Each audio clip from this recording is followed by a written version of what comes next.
khilaafka Hindiya ee Bakistaan ee gobolka Kashmir waa jadihii ugu muddada dheer aan la xalin kaasoo ilaa hadda hor yaala golaha ammaanka ee qaramada midoobay. dhulkan loo yaqaano Kashmir waxa uu ahaa mid ka badan xubnaan gumeystihii Ingiriiska ee Hindiya waxaanu hoos imanayay boqortooyo loo yaqaano Maharaja.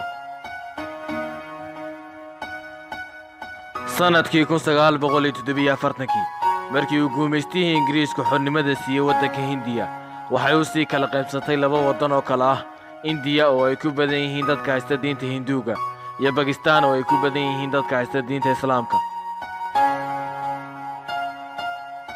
gobolka Kashmir xilligaa waxa uu xukumi jiray nin lagu magacaabo Hari Singh oo asal ahaan ka soo jeeda dadka haysta diinta Hinduuga waxaana fursad loo siiyay inuu go'aan ka gaadho inuu ku biiro Hindiya ama inuu Pakistan ku biiro. waxaanu boqorkii Hari Singh go'aansaday inuu dowladdiisu noqoto dowlad madax bannaan. laakiin muslimiintii ku noolaa gobolka Kashmir oo gaadhayay 80% ayaa aad uga soo horjeestay arrintaas iyagoo doonayay inay ku biiraan Pakistan maadaama ay yihiin dad Islaam ah.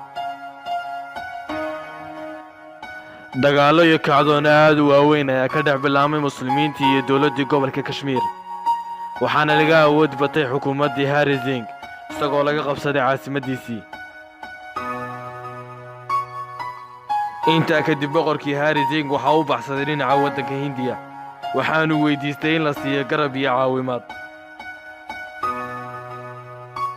waxaanay xukuumaddii Hindiya shardi kaga dhigtay boqorkii Hari Singh haddii ay caawiso inuu gobolkiisa Kashmir oo dhan ku soo wareejiyo Hindiya waanu ka oggolaaday boqorkii shardigaas.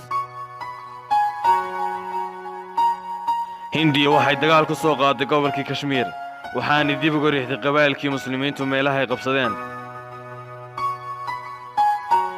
intaa kadib waxaa dagaalka toos u soo gashay Pakistan iyadoo qabsatay 35% dhulkii Kashmir halka Hindiyana gacanta ku dhigtay 65%.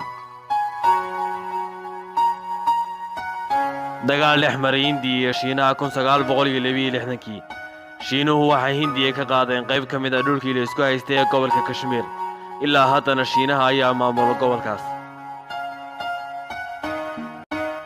sidaa darteed gobolkii Kashmir waxa uu kala qaybsan yahay 3 qaybood: India oo haysata 45%, Pakistan oo haysata 35%, iyo Shiinaha oo haysata 20% oo India ka xoogay.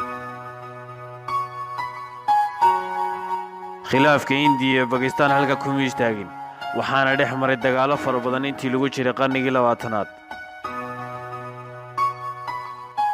dagaaladii ugu caansanaa ee Pakistan iyo India dhex maray qarnigii 20aad waxaa ka mid ahaa dagaalkii 1965, dagaalkii 1971 iyo dagaalkii 1999.